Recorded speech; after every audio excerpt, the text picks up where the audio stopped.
The number of incorrect statement पूछ रहा है, ठीक है, फ्रॉम द फॉलोइंग, अच्छा इज और आर, अच्छा ठीक है। यहाँ पे इनकरेक्ट स्टेटमेंट का मतलब क्या हो गया, water vapours are absorb by anhydrous calcium chloride, अच्छा ठीक है। अच्छा यहाँ पे कुछ टर्म्स आ रहे हैं बच्चों, एक हमारे पास आ रहा है, अरे एक हमारे पास आ रहा है एड्सॉर्ब और एक हमारे पास होता है एब्सॉर्ब। यहाँ से अच्छा ये दो मतलब जानने वाले, जो हमारे पास एब्सॉर्ब होता है यानी जो एब्सॉर्ब कर रहा है ये हमारे पास बल्क में होता है। बल्क में मतलब जैसे हमारे पास वाटर है, ठीक है, ये उसकी सरफेस पे ना रह करके पूरा एकदम अंदर तक चले जाना, मतलब इसका अगर मैं बोलूं तो वाटर क्या हो रहा है, एंटर हो रहा है, वाटर एंटर द बल्क, मतलब बीच में चला गया, द बल्क कहाँ पे, अब हमारे पास कोई भी मटेरियल कोई भी सब्सटेंस हो सकता है ऑफ द मटेरियल। अच्छा अब ये बताओ वाटर जो होगा वो बल्क में चला गया किसी भी मटेरियल के, तो हम लोग उसका कोई एग्जाम्पल बता सकते हैं, हाँ बता सकते हैं, उसका एग्जाम्पल हो सकता है हमारे पास स्पॉन्ज। क्या हो सकता है, स्पॉन्ज। अब स्पॉन्ज को दबाओगे तो ऐसे नहीं पानी पूरा अंदर से बाहर आता है, तो बस वही चीज है।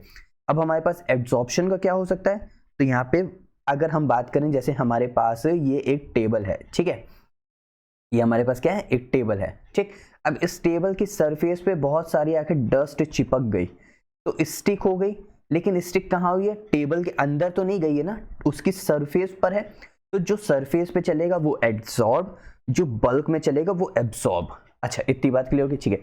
अब यहाँ पे पहला वाला क्या कह रहा है, यहाँ पे पहला वाला कह रहा है water and water vapours are absorbed at the calcium chloride, नहीं यहाँ पे ये बात गलत है। क्यों, क्योंकि ये एब्सॉर्ब नहीं होता है, ये क्या होता है, ये एब्सॉर्ब होता है, क्या होता है, एब्सॉर्ब।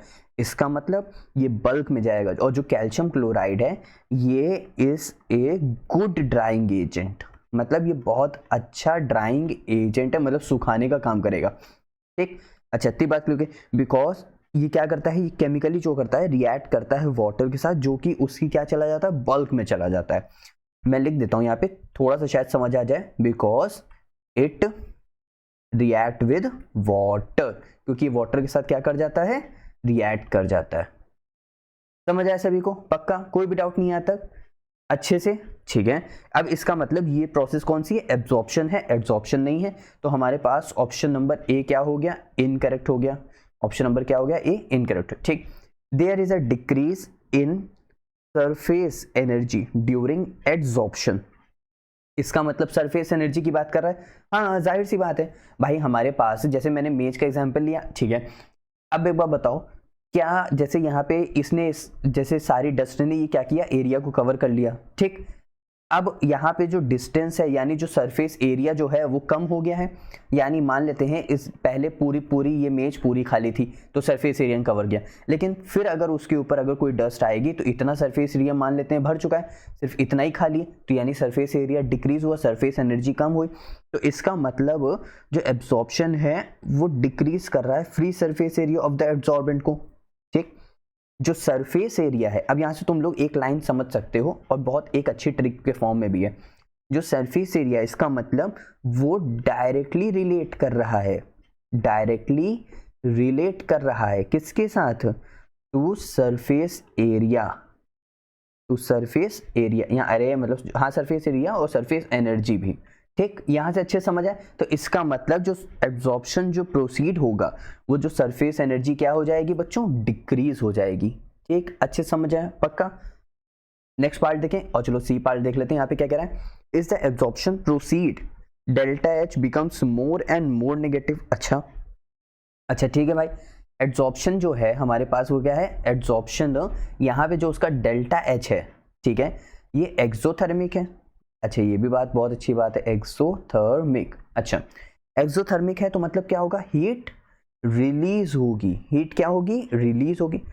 अगर हीट रिलीज हुई तो इसका मतलब जो इसका डेल्टा एच होगा वो निगेटिव होगा, अगर डेल्टा एच निगेटिव होगा तो इसका मतलब यहाँ पे मोर एंड मोर निगेटिव होना चाहिए, लेकिन यहाँ पे तुमको एक बात समझने की बात है कि अगर मान लेते हैं, फिर से मैं टेबल का एग्जांपल ले रहा हूँ क्योंकि इससे क्लियरिटी ज़्यादा रहेगी, मान लेते हैं इस पे यहाँ पे पार्टिकल्स आके एब्जॉर्ब हो गए, ठीक। अब एक बार बताओ, जब पार्टिकल एब्जॉर्ब हो चुके हैं तो जो दूसरे पार्टिकल आएंगे वो एब्जॉर्ब होने के लिए उनके पास जगह नहीं रहेगी, यानी सरफेस एरिया कम है। अब की बार अगर सरफेस एरिया कम है इसका मतलब पार्टिकल्स कम अट्रैक्ट होंगे, पार्टिकल्स कम अट्रैक्ट होंगे तो एनर्जी क्या होगी, कम रिलीज होगी, इसीलिए अगर मैं यहाँ पे लिखना चाहूँ एज मोर पार्टिकल्स क्या हो रहे हैं, अगर जब ज्यादा पार्टिकल्स हो रहे हैं और वो गेट एब्सॉर्ब हो रहे हैं, यानी क्या हो रहे हैं, गेट एब्सॉर्ब्ड हो रहे हैं, तो यहां से क्या होगा, लेस एक्टिव सरफेस अवेलेबल रहेगी। क्या हो जाएगा, लेस एक्टिव सरफेस क्या हो जाएगी, अवेलेबल हो जाएगी। लेस एक्टिव सरफेस क्या हो जाएगी, अवेलेबल हो जाएगी। इतनी बात क्लियर। अब जब लेस एक्टिव सरफेस अवेलेबल है तो इसका मतलब यहां से क्या हो जाएगा, जो उसका मैग्नीट्यूड है वो डेल्टा एच क्या हो जाएगा, हमारे पास थोड़ा सा लेस डिक्रीज हो जाएगा, यानी कम हो जाएगा। समझ गए, जो उसका मैग्नीट्यूड है, जो उसका एब्जॉर्प्शन है, वो यहाँ पे कि डेल्टा एच क्या हो जाएगा बच्चों, डिक्रीज हो जाएगा।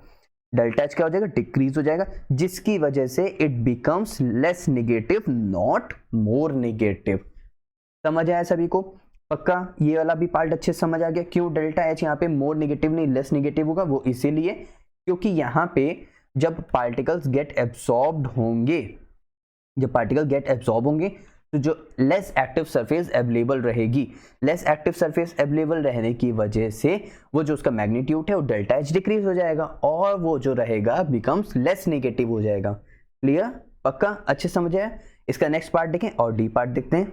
Adsorption is accompanied by decrease in entropy of the system. हाँ, ये भी बात एकदम करेक्ट है। अरे भाई एक बात बताओ, अब तुम खुद ही समझने की कोशिश करना। फिर से टेबल का एग्जांपल लेते हैं। जैसे मान लेते हैं मेरे पास ये टेबल है, ठीक है। अब इस टेबल पे मान लेते हैं कि हमारे पास जो डस्ट है वो आ करके वापस से स्टिक हो गई। पहले वो जो डस्ट थी वो एयर में थी, मतलब हवा में थी। तो एयर में क्या होती, एयर की जो रैंडमनेस है वो बहुत ज्यादा होती है। जितनी ज्यादा रैंडमनेस उतनी ज्यादा एंट्रोपी क्या हो जाती, इंक्रीज हो जाती। लेकिन अब वो आकर के स्टेबल हो गई है, एक जगह बैठ गई है, अब वो मूव नहीं कर रही है, यानी जो उसकी रैंडमनेस है वो रेड्यूस हो गई है। तो यानी यहाँ पे जो एंट्रोपी हो जाएगी वो क्या हो जाएगी, डिक्रीज हो जाएगी। इतनी बात जाहिर सी बात है। तो हम बोल सकते हैं जो डेल्टा एस है सिस्टम की वो डिक्रीज हो जाएगी ड्यूरिंग एड्सॉर्प्शन, ड्यूरिंग एड्सॉर्प्शन। इतनी बात क्लियर, अच्छे से, पक्का।